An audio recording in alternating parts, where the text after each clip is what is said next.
Everything Wednesday from the Business of Property podcast. I'm Rachael. And I'm Simon. And in these episodes, we get straight to the point. And our one thing recommendation for this episode is to get to bed earlier. Yes. It's,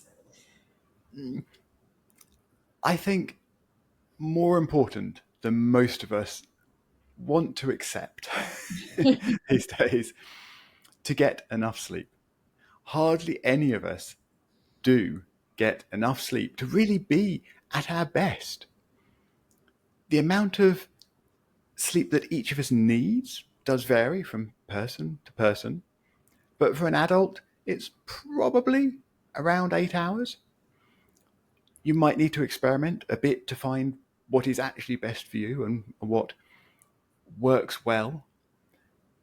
You'll probably need to allow a few days of consistent sort of sleep duration to help judge how it is affecting you. So something my children are very bad at is saying, I don't need to go to bed on time tonight because I had a lay-in yesterday for 2 hours. And it doesn't really work like that. You do need to be consistent, and you do need to have that consistency to see the real effects.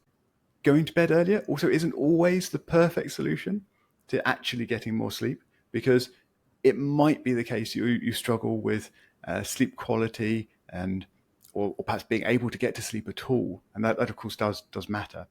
But for today, our recommendation is to try and get to bed a bit earlier. A lot of people, maybe even most people, do go through life feeling tired.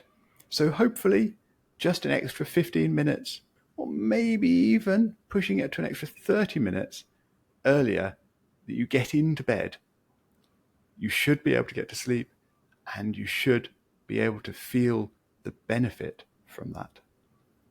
Yeah, I totally agree. It's so important.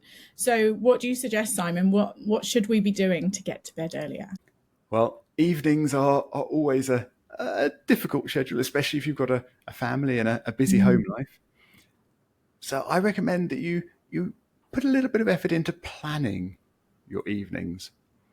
Probably accept that you're not going to get as much done in your evening as you would like.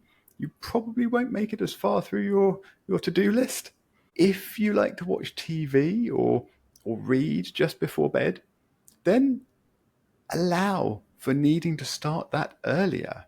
It's easier to start a bit earlier and complete sort of that relaxation element to a point where you're satisfied to finish an episode or whatever it might be, rather than having the willpower to switch off in the middle of a show. So I think just accepting that you'll get a bit less done, being realistic, just setting small goals for the evening and planning ahead so you do get that little bit of rest or relaxation and downtime in, if you feel you need to include that as well. If you can accomplish this and extend your sleep a little bit, it means you can be better rested. And that means that you will feel happier, or likely, statistically and scientifically shown, that you are likely going to be feeling happier with life. It will improve your focus and, often critically for business, help you to feel more able to tackle the difficult tasks. Because running businesses is often including quite a few difficult tasks, unfortunately. But it means that you can really actually get on with those rather than feeling you need to put them off and delay things. If you're better rested, you're better able to get on with business.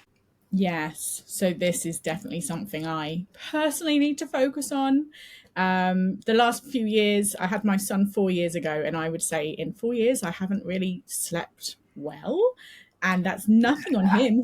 He's not an issue. He's very good, but it's just a different thing, isn't it? Once you become a parent, and one thing I can definitely say is sleep deprivation is actually one of the worst things ever. You just really can't focus. Your brain is just muddy. And And like, I remember just being very emotional, like, you'd cry over spilt milk literally because you're just so tired. So sleep is just so important. And I do think it is something you have to work towards. It's not something you should just take for granted, like, oh, I'll go to bed. Like you've talked about, you need to kind of plan it and be aware, that you are staying up late. The classic thing with parents is, after your child goes to bed, you try to have your evening. So if your kid doesn't go to bed on time, they go to bed late, and then you try and have an evening, you end up staying up really late. And then also from a work perspective, every now and again I get in that trap of, oh, I'll just do that little piece of work. It'll take 20 minutes in the evening. And it never takes 20 minutes. It's always 2 hours. And I'm very much, through the work I do with my freelance admin, I'm always championing, business owners to not work in the evenings. You should be handing over, delegating, so you can really, focus on being the best version of you. But I equally totally relate and say, and like agree that when you get in that habit of going to bed late, it's really hard to get out of, and you have to make a conscious decision to go back to going to bed earlier. Yes, and yes to everything you said. I can identify a bit too much with all of that, I think. Yeah, parenting and business owner, with both of those things, and I'm sure, those things relate. Yes, indeed. So the one thing is, try to get to bed earlier. Start with just 15 minutes earlier. Work up to anything higher than that. If you can consistently get enough sleep, it will help with your happiness, i.e. your lack of grumpiness,